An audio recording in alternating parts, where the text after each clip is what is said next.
जय हिंद दोस्तों, Sandeep tricky math special YouTube channel में आप सभी का स्वागत है। बिहार पुलिस कांस्टेबल नई भर्ती 2023 जिसमें टोटल पोस्ट है 21,391। इस पोस्ट के लिए मॉडल सेट नंबर 32 है। मॉडल सेट नंबर 1 से लेकर 31 तक नहीं देखे होंगे तो इसके लिए प्लेलिस्ट बना दी है, वहाँ से जाकर आप देख सकते हैं। इस वीडियो में 50 अति महत्वपूर्ण प्रश्न देखने वाले हैं, तो इस वीडियो को अंत तक देखिएगा। वीडियो स्टार्ट करते हैं और चलते हैं हम प्रश्न की तरफ। पहला प्रश्न है आपके सामने कि यदि कोई व्यक्ति सीढ़ी पर चढ़ता है और चढ़कर उतर जाता है तो किए गए कार्य का मान कितना होगा? धनात्मक होगा, ऋणात्मक होगा, शून्य होगा? बताइए यहाँ पर एक नंबर प्रश्न का सही आंसर क्या है। तो कार्य बराबर क्या होता है? W बराबर क्या होता है? F S. एफ होता है जो कि फोर्स होता है, एस होता है जो कि विस्थापन होता है। तो देखिए कोई व्यक्ति यहाँ से चलता है और यहाँ जाता है और फिर यहाँ से यहीं पर आ जाता है, तो उसके द्वारा विस्थापन कितना हुआ? तो शून्य हुआ। तो अगर विस्थापन यहाँ पर शून्य हो गया तो पूरा वर्क कितना हो जाएगा? शून्य हो जाएगा। तो इसका राइट आंसर है ऑप्शन नंबर सी। नेक्स्ट यहाँ पर सेकेंड प्रश्न है आपके सामने, एक पाराशेक निम्न में से किसके बराबर होता है? जल्दी से बताइए यहाँ पर दो नंबर प्रश्न का सही आंसर क्या है। तो दो नंबर प्रश्न का जो भी कैंडिडेट यहाँ पर ऑप्शन नंबर ए के साथ जा रहे हैं 3.08 × 10⁻16 मीटर बिल्कुल ही सही जवाब है। तीन प्रश्न है कि निम्नलिखित में से कौन एक अदिश राशि नहीं है? द्रव्यमान, आयतन, घनत्व और चुंबकीय क्षेत्र। बताइए यहाँ पर तीन प्रश्न का सही आंसर क्या है। निम्नलिखित में से कौन सा एक अदिश राशि नहीं है?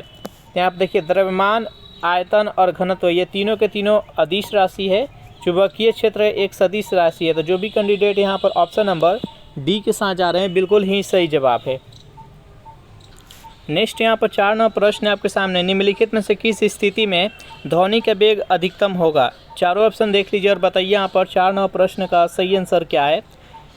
तो 4 नंबर प्रश्न का जो भी कैंडिडेट ऑप्शन नंबर डी के साथ जा रहे हैं 27 डिग्री सेल्सियस आर्द्र वायु बिल्कुल ही सही जवाब है। इसका राइट आंसर है ऑप्शन नंबर डी। नेक्स्ट यहाँ पर 5 नंबर प्रश्न के चुंबकीय क्षेत्र का SI मात्रक क्या होता है? गॉस, वेबर, टेस्ला और डी है उपयुक्त में से कोई नहीं। बताइए यहाँ पर 5 नंबर प्रश्न का सही आंसर क्या है। चुंबकीय क्षेत्र का SI मात्रक क्या होता है? तो चुंबकीय क्षेत्र का SI मात्रक टेस्ला होता है। जो भी कैंडिडेट ऑप्शन नंबर सी के साथ जा रहे हैं बिल्कुल ही सही जवाब है। और चुंबकीय फ्लक्स का SI मात्रक क्या होता है? तो वेबर होता है, याद रखिएगा। नेक्स्ट यहाँ पर 6 नंबर प्रश्न की यदि किसी वस्तु को पृथ्वी से चंद्रमा पर ले जाया जाए तो उसके द्रव्यमान पर क्या प्रभाव पड़ेगा? अपरिवर्तित रहेगा, बढ़ जाएगा, घट जाएगा? बताइए यहाँ पर 6 नंबर प्रश्न का सही आंसर क्या है। तो किसी वस्तु को कहीं पर भी लेकर जाए चंद्रमा पर भी लेकर जाया जाए तो उसके द्रव्यमान में किसी प्रकार का परिवर्तन नहीं होगा, केवल उसके भार में परिवर्तन होगा, क्योंकि किसी वस्तु का भार विभिन्न जगहों पर भिन्न भिन्न होता है। तो इस प्रश्न का राइट आंसर है ऑप्शन नंबर ए, अपरिवर्तित रहेगा। नेक्स्ट यहाँ पर 7 नंबर प्रश्न देखते हैं। प्रश्न है आपके सामने कि जब पानी में नमक मिलाया जाता है तो उसके क्वथनांक एवं गलनांक बिंदु पर क्या प्रभाव पड़ता है? क्रमशः आपको बताना है। जल्दी से बताइए यहाँ पर 7 नंबर प्रश्न का सही आंसर क्या है। जब पानी में नमक मिला दिया जाए तो उसके क्वथनांक और गलनांक पर क्या प्रभाव पड़ता है? तो यहाँ पर 7 नंबर प्रश्न का जो भी कैंडिडेट ऑप्शन नंबर ए के साथ जा रहे हैं, यानी क्वथनांक है जो कि बढ़ेगा और गलनांक है जो कि घटेगा। इसका राइट आंसर है ऑप्शन नंबर ए।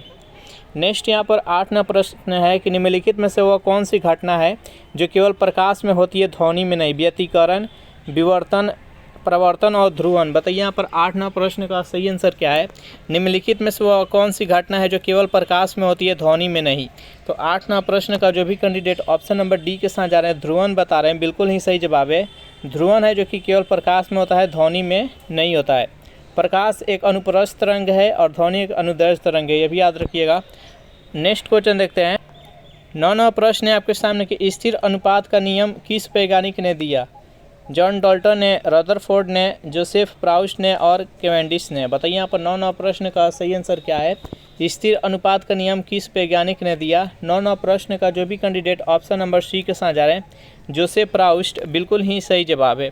नेक्स्ट यहाँ पर 10 नंबर प्रश्न के CO2 में निम्न में से किस प्रकार का प्रसंस्करण पाया जाता है? चारों ऑप्शन देख लीजिए और बताइए यहाँ पर 10 नंबर प्रश्न का सही आंसर क्या है। CO2 में निम्नलिखित में से किस प्रकार का प्रसंस्करण पाया जाता है? तो SP। जो भी कैंडिडेट यहाँ पर ऑप्शन नंबर ए के साथ जा रहे हैं बिल्कुल ही सही जवाब है। सेशन आप लोग को अच्छा लग रहा है तो वीडियो को लाइक कर दीजिए, अपने दोस्तों के पास शेयर कर दीजिए। जो भी कैंडिडेट अभी तक इस चैनल को सब्सक्राइब नहीं किए होंगे तो चैनल को भी फटाफट सब्सक्राइब कर लीजिए। चलिए नेक्स्ट यहाँ पर 11वां प्रश्न है, परमाणु रिएक्टर में विमंदक का कार्य करता है भारी जल, ग्रेफाइट और कैडमियम। बताइए यहाँ पर 11वां प्रश्न का सही आंसर क्या है? परमाणु रिएक्टर में विमंदक का कार्य कौन करता है? तो 11वां प्रश्न का जो भी कैंडिडेट ऑप्शन नंबर डी के साथ जा रहे हैं यानी भारी जल भी यानी D2O, ड्यूटेरियम ऑक्साइड और ग्रेफाइट भी, इसका राइट आंसर हो जाएगा ऑप्शन नंबर डी। नेक्स्ट यहाँ पर 12वां प्रश्न है कि निम्न में से कौन सा ऑक्सीकारक तथा अवकारक दोनों की तरह व्यवहार करता है? बताइए यहाँ पर 12वां प्रश्न का सही आंसर क्या है? निम्न में से कौन सा ऑक्सीकारक और अवकारक दोनों की तरह व्यवहार करता है? तो 12वां प्रश्न का जो भी कैंडिडेट ऑप्शन नंबर सी के साथ जा रहे हैं HNO2 बिल्कुल ही सही जवाब है। जो ऑक्सीकारक और कारक दोनों साथ साथ हो उसको रेडॉक्स अपक्रिया कहते हैं, याद रखिएगा। नेक्स्ट यहाँ पर 13वां प्रश्न है कि निम्नलिखित में से कौन सा कोशिकांग जंतु कोशिका में नहीं पाया जाता है? चारों ऑप्शन देख लीजिए और बताइए यहाँ पर 13वां प्रश्न का सही आंसर क्या है? निम्नलिखित में से कौन सा कोशिकांग जंतु कोशिका में नहीं पाया जाता है? तो 13वां प्रश्न का जो भी कैंडिडेट ऑप्शन नंबर सी के साथ जा रहे हैं रसधानी बिल्कुल ही सही जवाब है।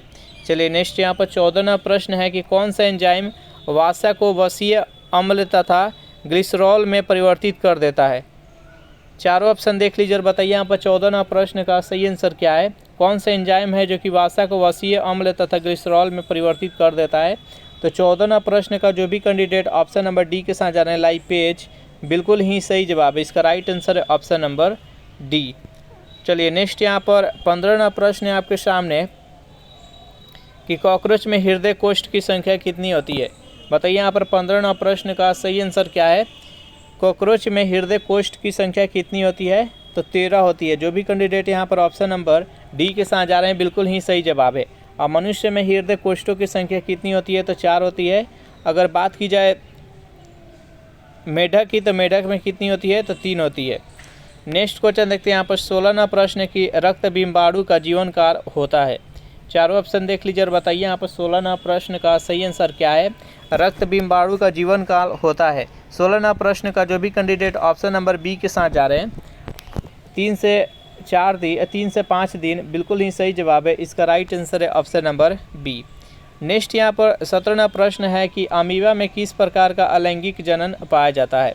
मुकुलन, विखंडन, कायिक जनन और पुनरुद्भवन। बताइए यहाँ पर 17वां प्रश्न का सही आंसर क्या है?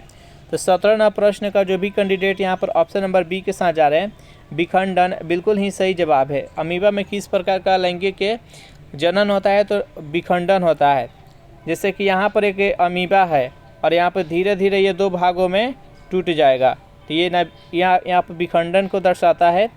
और ये अपना भोजन किस प्रकार से करता है? तो कूटपात के सहायता से ये भोजन प्राप्त करता है। नेक्स्ट यहाँ पर 18वां प्रश्न है आपके सामने, हड़प्पा सभ्यता के किस स्थल को उन्नत जल प्रबंधन व्यवस्था का साक्ष्य प्राप्त होता है? लोथल से, धौलावीरा से, बनावली से, राखी गढ़ी से।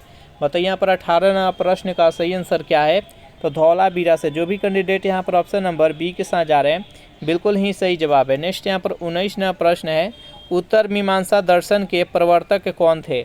जैमिनी, कनाड, चार्वाक और बदनारायण। बताइए यहाँ पर 19वां प्रश्न का सही आंसर क्या है? उत्तर मीमांसा दर्शन के प्रवर्तक कौन थे? तो 19वां प्रश्न का जो भी कैंडिडेट यहाँ पर ऑप्शन नंबर डी के साथ है बदरायण बिल्कुल ही सही जवाब है। चलिए नेक्स्ट यहाँ पर 20वां प्रश्न देख लेते हैं। प्रश्न है कि हाटक निम्न में से किस महाजनपद की राजधानी थी? चारों ऑप्शन देखिए और जल्दी से बताइए यहाँ पर 20वां प्रश्न का सही आंसर क्या है? हाटक निम्न में से किस महाजनपद की राजधानी थी? तो 20वां प्रश्न का जो भी कैंडिडेट ऑप्शन नंबर बी के साथ जाने कंपोज बिल्कुल ही सही जवाब है। इसका राइट आंसर है ऑप्शन नंबर बी। 21वां प्रश्न यहाँ पर निम्न में से कौन सा एक जैव ग्रंथ नहीं है? यहाँ पर 4 पॉइंट दिया गया है, इनमें से बताना है कि कौन सा जैव ग्रंथ नहीं है। जल्दी से बताइए यहाँ पर 21वां प्रश्न का सही आंसर क्या है? तो यहाँ पर जो अवदांशत शतक जो दिया गया है 3 नंबर यानी ऑप्शन नंबर डी इसका राइट आंसर है। आचारक सूत्र, कल्पसूत्र और मगवती सूत्र ये तीनों का तीनों जैव ग्रंथ है। बाकी यहाँ पर जो 3 नंबर पॉइंट है जो कि नहीं है, तो इसका राइट आंसर है ऑप्शन नंबर डी। अगर इस सेशन का आपको पीडीएफ चाहिए तो इसके लिए टेलीग्राम ग्रुप बना दिए, जिसका लिंक इसी वीडियो का नीचे डिस्क्रिप्शन में मिल जाएगा। वहां से ज्वाइन करके इसका पीडीएफ आप लोग डाउनलोड कर सकते हैं। 22वां प्रश्न है कि भारत में कुषाण वंश की स्थापना किसने की? चारों ऑप्शन देख लीजिए और बताइए यहाँ पर 22वां प्रश्न का सही आंसर क्या है। भारत में कुषाण वंश की स्थापना किसने की? जो भी कैंडिडेट ऑप्शन नंबर बी के साथ जा रहे हैं, कुजुल कडफिसेस, बिल्कुल ही सही जवाब है। नेक्स्ट क्वेश्चन देखते हैं यहाँ पर 23 नंबर की तुगलकनामा की रचना किसने की? अबुल फजल, जियाउद्दीन बर्नी, अब्बास खान शेरवानी और अमीर खुसरो। बताइए यहाँ पर 23वां प्रश्न का सही आंसर क्या है। तुगलकनामा की रचना किसने की? 23वां प्रश्न का जो भी कैंडिडेट ऑप्शन नंबर डी के साथ जा रहा है, अमीर खुसरो, बिल्कुल ही सही जवाब है। इसका राइट आंसर है ऑप्शन नंबर डी। 24वां प्रश्न है कि दिल्ली सल्तनत के किस शासक को गुलाम का गुलाम कहा जाता है? कुतुबुद्दीन ऐबक को, इल्तुतमिश को, बलबन को, डी उपयुक्त में से कोई नहीं। बताइए यहाँ पर 24वां प्रश्न का सही आंसर क्या है। दिल्ली सल्तनत के किस शासक को गुलाम का गुलाम कहा जाता है? तो 24वां प्रश्न का जो भी कैंडिडेट ऑप्शन नंबर बी के साथ जा रहे हैं, इल्तुतमिश, बिल्कुल ही सही जवाब है। यह गुलाम का गुलाम इसलिए कहा जाता था क्योंकि मोहम्मद गौरी का गुलाम कुतुबुद्दीन ऐबक था और कुतुबुद्दीन ऐबक का गुलाम यहाँ पर इल्तुतमिश था, इसलिए इल्तुतमिश को गुलामों का गुलाम कहा जाता है। तो इसका राइट आंसर है ऑप्शन नंबर बी। गुलाम वंश के संस्थापक कुतुबुद्दीन ऐबक को माना जाता है, लेकिन अगर वास्तविक संस्थापक की बात की जाए तो इल्तुतमिश को माना जाता है। नेक्स्ट यहाँ पर 25वां प्रश्न देखते हैं। प्रश्न है आपके सामने कि दार उल सफ़ा की स्थापना किसने की? चारों ऑप्शन देख लीजिए और बताइए यहाँ पर 25वां प्रश्न का सही आंसर क्या है। दार उल सफ़ा की स्थापना किसने की? तो 25वां प्रश्न का जो भी कैंडिडेट ऑप्शन नंबर ए के साथ जा रहे हैं, फिरोज शाह तुगलक, बिल्कुल ही सही जवाब है। इसका राइट आंसर है ऑप्शन नंबर ए। नेक्स्ट यहाँ पर 26वां प्रश्न है कि फारसी यात्री अब्दुल रज़ाक ने किसके शासनकाल में विजयनगर की यात्रा की थी? चारों ऑप्शन देख लीजिए और बताइए यहाँ पर 26वां प्रश्न का सही आंसर क्या है। फारसी यात्री अब्दुल रज़ाक किसके शासनकाल में विजयनगर की यात्रा की? तो 26वां प्रश्न का जो भी कैंडिडेट ऑप्शन नंबर बी के साथ जा रहे हैं, देवराय द्वितीय, बिल्कुल ही सही जवाब है। इसका राइट आंसर है ऑप्शन नंबर बी। 27वां प्रश्न है कि शिवाजी ने किस वर्ष छत्रपति की उपाधि धारण की थी? बताइए यहाँ पर 27वां प्रश्न का सही आंसर क्या है। शिवाजी ने किस वर्ष छत्रपति की उपाधि धारण की? तो 27वां प्रश्न का जो भी कैंडिडेट यहाँ पर ऑप्शन नंबर सी के साथ जा रहे हैं, 1674 ईस्वी, बिल्कुल ही सही जवाब है। नेक्स्ट यहाँ पर 28वां प्रश्न देखते हैं। प्रश्न है कि किस पुर्तगाली गवर्नर ने कोचीन की जगह गोवा को पुर्तगालियों की राजधानी बनाया? बताइए यहाँ पर 28वां प्रश्न का सही आंसर क्या है, जल्दी से बताइए। तो 28वां प्रश्न का जो भी कैंडिडेट ऑप्शन नंबर सी के साथ जा रहे हैं, नीना डी कुन्हा, बिल्कुल ही सही जवाब है। इसका राइट आंसर है ऑप्शन नंबर सी। नेक्स्ट यहाँ पर 29वां प्रश्न के अंग्रेजों एवं फ्रांसीसियों के बीच पेरिस की संधि कब हुई थी? जल्दी से बताइए यहाँ पर 29वां प्रश्न का सही आंसर क्या है। फ्रांसीसियों और अंग्रेजों के बीच पेरिस की संधि कब हुई? तो 29वां प्रश्न का जो भी कैंडिडेट ऑप्शन नंबर डी के साथ जा रहे हैं, 1763 ईस्वी, बिल्कुल ही सही जवाब। इसका राइट आंसर है ऑप्शन नंबर डी। 30वां प्रश्न आपके सामने, निम्नलिखित में से किस राजवंश ने वैष्णव धर्म के संरक्षण प्रदान किया था? मौर्य वंश ने, कुषाण वंश ने, गुप्त वंश ने, शिशुनाग वंश ने। बताइए यहाँ पर 30वां प्रश्न का सही आंसर क्या है। तो 30वां प्रश्न का जो भी कैंडिडेट यहाँ पर ऑप्शन नंबर सी के साथ जा रहे हैं, बिल्कुल ही सही जवाब है। गुप्त वंश के संस्थापक कौन थे? तो श्री गुप्त थे, याद रखिएगा। नेक्स्ट यहाँ पर 31वां प्रश्न है कि सन्यासी आंदोलन से संबंधित कौन सा एक नेता नहीं था? चारों ऑप्शन देखिए और जल्दी से बताइए यहाँ पर 31वां प्रश्न का सही आंसर क्या है। सन्यासी आंदोलन से संबंधित कौन सा नेता नहीं था? तो 31वां प्रश्न का जो भी कैंडिडेट यहाँ पर ऑप्शन नंबर सी के साथ जा रहे हैं, शंकर सिंह, बिल्कुल ही सही जवाब है। ये सन्यासी विद्रोह कहाँ हुआ था? तो ये सन्यासी विद्रोह है जो कि बिहार और बंगाल के सम्मिलित रूप से 1700 से लेकर 1800 के बीच में ये आंदोलन चला था। नेक्स्ट क्वेश्चन देखते हैं यहाँ पर 32 नंबर के, निम्नलिखित में से किस भारतीय राज्य की सीमा म्यांमार से नहीं लगती है? अरुणाचल प्रदेश की, नागालैंड की, मिजोरम की और त्रिपुरा की। बताइए यहाँ पर 32वां प्रश्न का सही आंसर क्या है, जल्दी से बताइए।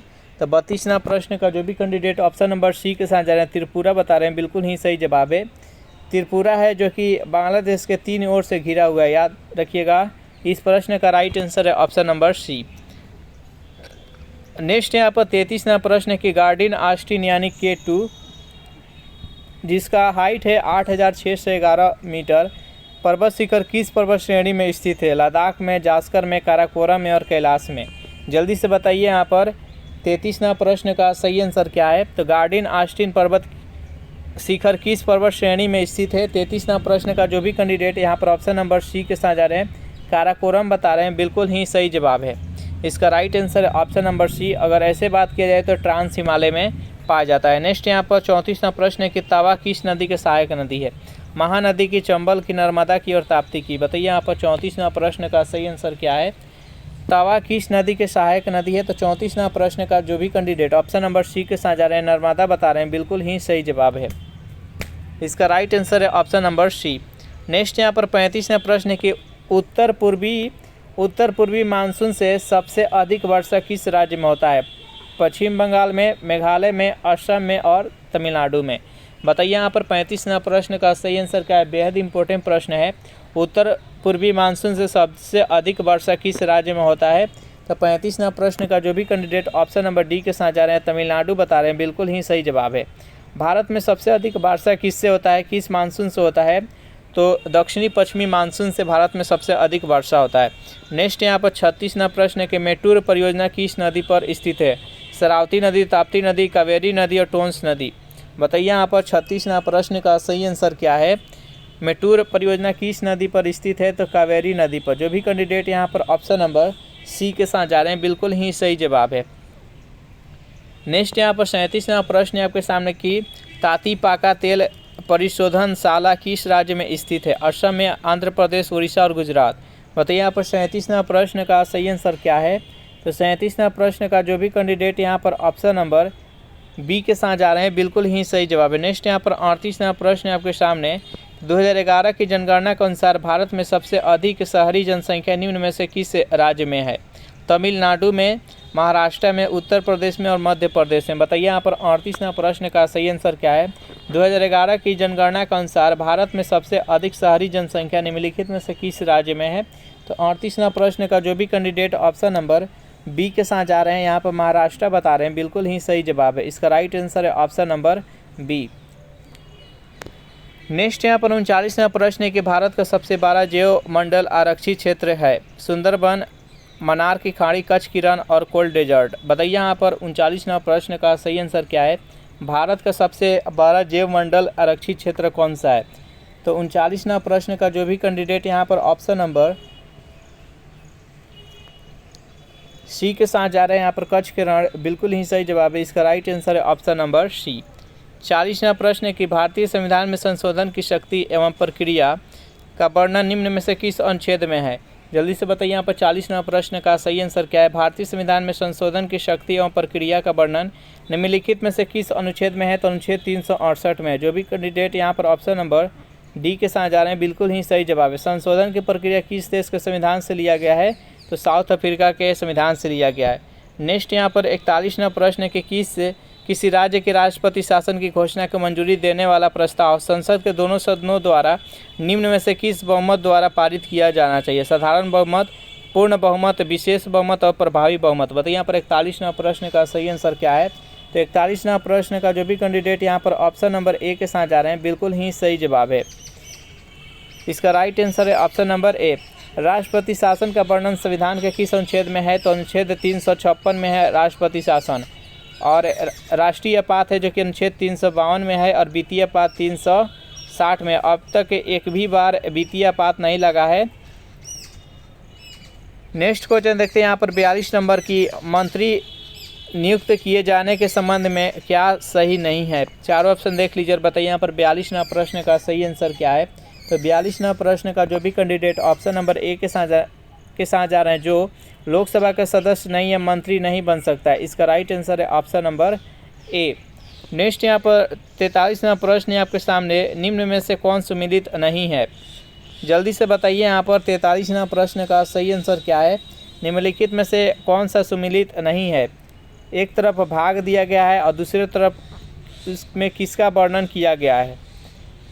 तो यहाँ पर 43वां प्रश्न का जो भी कैंडिडेट ऑप्शन नंबर सी के साथ है, संविधान संशोधन यहाँ पर 21 दिया गया है, जो कि भाग 21 गलत दिया गया है। निर्वाचन के बारे में 15 में है, आपातकालीन उपबंध 18 में, और यहाँ पर अनुसूचित जाति जनजातियों 10 में। तो इसका राइट आंसर है ऑप्शन नंबर सी। चलिए नेक्स्ट यहाँ पर 44वां प्रश्न है कि नियंत्रक एवं महालेखा परीक्षक, जिसको कैग बोलते हैं, अपनी लेखा परीक्षण रिपोर्ट निम्नलिखित में से किसे सौंपता है? लोक लेखा समिति को, संसद को, राष्ट्रपति को, लोकसभा के अध्यक्ष को। बताइए यहाँ पर 44वां प्रश्न का सही आंसर क्या है? तो 44वां प्रश्न का जो भी कैंडिडेट ऑप्शन नंबर सी के साथ जा रहे हैं, राष्ट्रपति को, बिल्कुल ही सही जवाब। इसका राइट आंसर है ऑप्शन नंबर सी। 45वां प्रश्न है कि पंचायतों को संवैधानिक आधार प्रदान करने की सिफारिश सर्वप्रथम किस समिति ने की थी? चारों ऑप्शन देख लीजिए और बताइए यहाँ पर 45वां प्रश्न का सही आंसर क्या है? तो 45वां प्रश्न का जो भी कैंडिडेट ऑप्शन नंबर सी के साथ जा रहे हैं, लक्ष्मीमल सिंधई समिति, बिल्कुल ही सही जवाब है। इसका राइट आंसर है ऑप्शन नंबर सी। नेक्स्ट यहाँ पर 46वां प्रश्न है कि ग्राम पंचायत की बैठक का आयोजन किया जाना अनिवार्य है। चारों ऑप्शन देखिए और जल्दी से बताइए यहाँ पर 46वां प्रश्न का सही आंसर क्या है? तो 46वां प्रश्न का जो भी कैंडिडेट ऑप्शन नंबर ए के साथ जा रहे हैं, 2 माह से कम एक बार, 2 माह में कम से कम एक बार ग्राम पंचायत की बैठक होना अनिवार्य है। तो इसका राइट आंसर है ऑप्शन नंबर ए। 47वां प्रश्न है कि ग्राम पंचायत की बैठक हेतु कितनी गणपूर्ति आवश्यक है? चारों ऑप्शन देखिए और जल्दी से बताइए यहाँ पर 47वां प्रश्न का सही आंसर क्या है? तो जो भी कैंडिडेट ऑप्शन नंबर ए के साथ है, सदस्यों की कुल संख्या की आधी। इसका राइट आंसर है ऑप्शन नंबर ए। 48वां प्रश्न है कि वैश्विक वित्तीय स्थिरता रिपोर्ट जारी करता है विश्व बैंक, विश्व आर्थिक मंच, संयुक्त राष्ट्र, अंतर्राष्ट्रीय मुद्रा कोष। बताइए यहाँ पर 48वां प्रश्न का सही आंसर क्या है? तो जो भी कैंडिडेट यहाँ पर ऑप्शन नंबर डी के साथ जा रहे हैं, IMF, अंतर्राष्ट्रीय मुद्रा कोष, बिल्कुल ही सही जवाब है। ऑप्शन नंबर डी इसका राइट आंसर हो जाएगा। 49वां प्रश्न की ग्रेट डिवाइडिंग रेंज किस देश में है? न्यूजीलैंड में, कनाडा में, ऑस्ट्रेलिया, मैक्सिको। बताइए यहाँ पर 49वां प्रश्न का सही आंसर क्या है? तो जो भी कैंडिडेट ऑप्शन नंबर सी के साथ जा रहे हैं, ऑस्ट्रेलिया, बिल्कुल ही सही जवाब है। 50वां प्रश्न है कि रीगा निम्नलिखित में से किस देश की राजधानी है? बताइए यहाँ पर 50वां प्रश्न का सही आंसर क्या है? रीगा किस देश की राजधानी है? तो ये है जो कि लातविया का है। जो भी कैंडिडेट ऑप्शन नंबर सी के साथ जा रहे हैं, बिल्कुल ही सही जवाब है। इस प्रकार से सेशन यहीं पर समाप्त हो रहा है। सेशन आप लोग को कैसा लगा ज़रूर कमेंट करके बताइएगा। सेशन आप लोग को अच्छा लगा हो तो वीडियो को लाइक कर दीजिए, अपने दोस्तों के पास शेयर कर दीजिए। जो भी कैंडिडेट अभी तक इस चैनल को सब्सक्राइब नहीं किए होंगे तो फटाफट चैनल को सब्सक्राइब कर लीजिए। Thanks for watching this video. मिलते हैं नेक्स्ट वीडियो में।